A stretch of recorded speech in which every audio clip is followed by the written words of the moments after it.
Welcome to Point Blank Period, Point Blank Period. Point blank period. Point blank period. Point Blank Period. No pressure. Can't have a baseball conversation without bringing up Ohtani. He's a great pitcher and a power hitter. Yo, this man's top 5. I'm still taking today's NFL. I'm going with the 90s. None of them are better than Brady. This is your argument? No, what I'm saying is, who's MVP? Do they not matter no more? Like, everything you said before that point is irrelevant. Not how the NFL works, baby. We drafted your replacement already. So. Whoa. I don't got to talk to no peons. Why not just come back and prove? This time you're really going off. Fireworks. Because we can't argue facts. What I told you when you got involved with this. This Grown is man business. Grown man business. I think something that you might care about. I'm gonna get to this. It's been like, I think 20 years, the anniversary came up. I'm gonna start with you, Mr. K. And Mr. Murray, you can chime in if you want to. The 81-point game for Mr. Kobe being Bryant. You see this? This is that close enough? Yeah, there we go. Yeah. Yeah. That's my goal.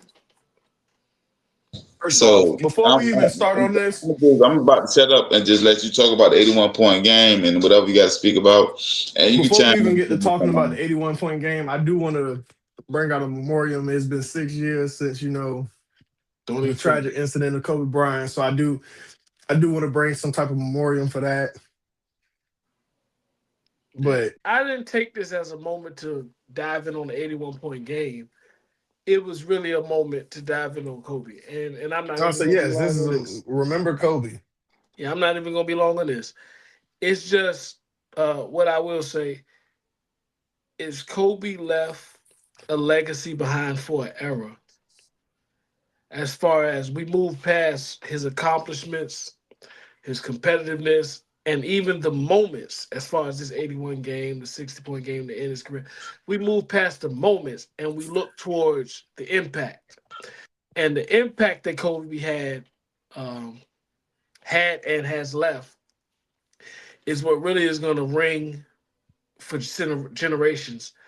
Because if we let go of what Kobe was or who Kobe Bryant was, his accomplishments, we can hold on to what the MAMBA mentality is. And that helps you to attack your day-to-day life. That helps you to attack every different situations that you come in contact with. It moves past just what he was on the basketball court. I'm actually glad that you took it that way, because at the end of the day, I feel like if you only remember Kobe as for what he was on the court and not for who he was as a person and the lessons that he left behind for you, you're doing him a disservice. You didn't give him justice. Yeah, you didn't give him justice. He's like, you're doing him so much of a disservice. That Mamba mentality was not, like you said, was not just to be put forth towards sports. The Mamba mentality can be carried into life. Right.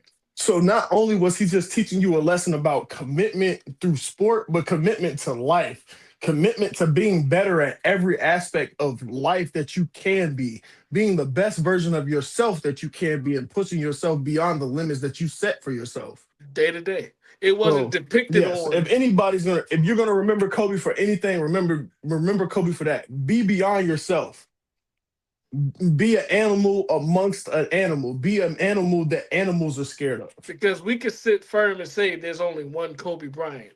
But what translates to the masses is the Mamba mentality that intakes Kobe Bryant.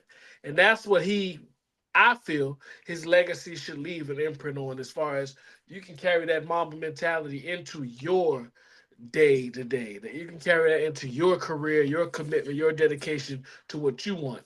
And that is really the importance of the legacy. It's not just the 5 rings and everything that we can look up and see on Wikipedia. It's really the mentality and how he carried himself and the focus he depicted and the dedication, commitment, like you said, and just to say, I want to be better. And the thing about competition is, and I'm gonna end it here, being competitive can be a positive. But the thing Kobe got us to fathom is he was competitive the most to himself, as far as I want to be better tomorrow than I was today. So if you're constantly competing with yourself the proper way, that's evolution. Because if you're just competing to what you've already done to try to gain on who you already are as a person, you only can grow from there if you take it the right way. So the Mamba mentality is the bigger legacy that he left. But Kobe being the GOAT to me, um, that all it takes of what it means to be a follower or a believer or in that lane of understanding Kobe. That being said, Kobe would never play flag football for the Super Bowl weekend. Mr. Amari and Mr. KB, and they went to a broader picture about life in particular. But I'm gonna just drill it down because this is a sports podcast. I'm gonna speak about the NBA basketball landscape. If there's anything, and I'm not speaking to Mr. KD or Mr. Amari, I'm speaking to every basketball player that may ever heard this podcast. Do you want to compete or don't you? Because I'm telling you right now, every other country is aiming their guns at us and they whooping our tail right now. When we take the foreigners out of the NBA, we are losing. So if we haven't learned anything from Mr. Kobe Bean Bryant, we should learn to at least at the bare minimum compete, if not only on the basketball court. Mr. KD and Mr. Murray, they spoke about life in general, but at least on the basketball court, we should be able to compete, and we're not right now. So, I any truly ball believe players, Kobe's greatest years, and of course, like we've been talking about, we keep running into this. Hindsight is different than reality, but I believe Kobe's greatest years of impact and everything were going to be his post NBA career. What he was going to be able to do post NBA career was going to be what impacted so many people and meant so much more. So that's what really brings up the points where you get the news that Kobe passed and you in the corner tearing up. I'm talking about me personally. As far as Me too. if this dude was a father figure, like you're looking at stuff like that because you understood what his impact could mean post NBA more than what you can just articulate with the just NBA career. So for me personally, yeah, the loss of Kobe was big because of that. I feel like he was really about to go into the strongest and heaviest stage of him, and we were robbed of that. so may you rest in peace, Kobe Bean Bryant, and to his daughter also.